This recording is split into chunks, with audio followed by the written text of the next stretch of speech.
This was the day yung newborn photoshoot ni Shotty. And yan yung first setup, para siyang bear. Kaya medyo furry-furry yung suot niya. Grabe, ang payat pa ni Shotty dito. 10 days new pa lang siya. So, for this photo shoot, merong 3 setup. And, ayan lang sila Shobebe and Blair. Since sanay naman si Shotty ng maingay. Na-photoshoot din pala nila si Shobebe last year. So, I'll just leave their details on the screen para if gusto nyo rin. Kasi home service naman sila. And very good naman si Shotty. Ito si Likot. Siyempre, meron pa rin mga milk breaks in between. And buti na lang home service to, so medyo kampante ako and mas easier na for us. For the second setup, color gray lang na nasa furry na background.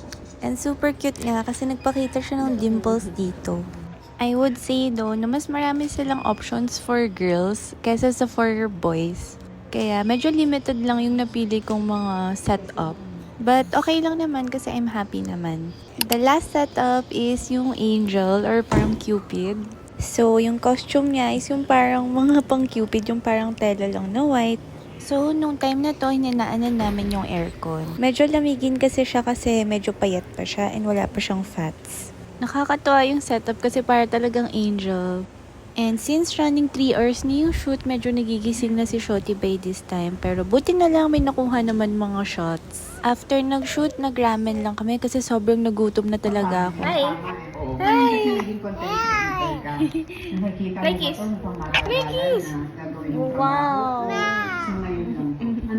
Nagnap rin pala kami after the shoot, so pagising namin medyo late na. And ito si Shobebe, ginigising na kami. Favorite niya yan, makipag-peekaboo.